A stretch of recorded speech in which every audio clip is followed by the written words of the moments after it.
चहल पहल से भरी लॉस एंजल्स की सड़कों पर अचानक एक विशाल गड्ढा धंस गया, जिसमें कई इमारतें और वाहन पल भर में समा गई। सड़क के बीच दरारें तेजी से फैलने लगी और भीड़ देखते ही देखते गड्ढे में समा गई। एक व्यक्ति ने यह देखकर तुरंत कार रिवर्स कर भागने की कोशिश की, लेकिन सड़क पर बहुत जाम था, इसलिए तीनों को कार छोड़कर जान बचाने के लिए भागना पड़ा। गड्ढा बड़ा हो रहा था, ऊंची इमारतें गिरने लगी, लोग जान बचाने भाग रहे थे। बेटे शियाओ चाओ ने एक बच्चे को बचाने की कोशिश की, लेकिन किसी ने टक्कर मारी और वह गिरकर गहरे गड्ढे में चला गया।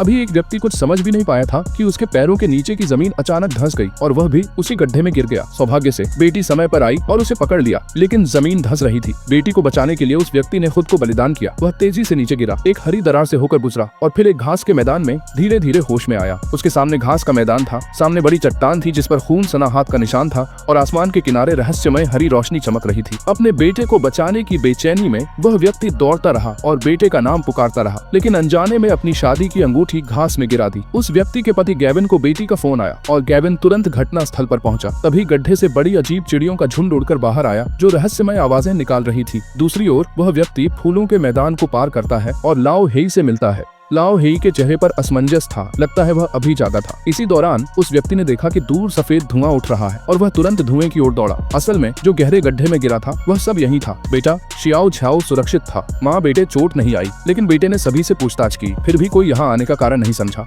इसी समय पास खड़ा एक आदमी लगातार अजीब तरह से हंस रहा था। जब कुछ लोग उसके पास गए तो पता चला कि वह बस से टकरा बैठा था। इसी समय लाओ हेई वहाँ आ गया। उसे अच्छी तरह याद था कि वह आसमान में बनी दरार से नीचे गिरा था। असल में हर कोई इधर उधर बेतरतीब गिरा था। वे सभी धुएं के साथ यहाँ पहुँचे थे और सभी के मोबाइल में सिग्नल नहीं था। जिंदा रहने के लिए दाई गे के सुझाव पर सब लोग समूह बनाकर खाने की तलाश करने लगे, फिर उसे इकट्ठा कर बांटने का फैसला किया। तीसरे भाई और श्याओमेई ने खाना ढूंढते समय नशे की पूरी एक थैली खोज निकाली, यानी इस समूह में कोई एक ड्रग तस्कर भी है। दोनों अचानक घबरा गए।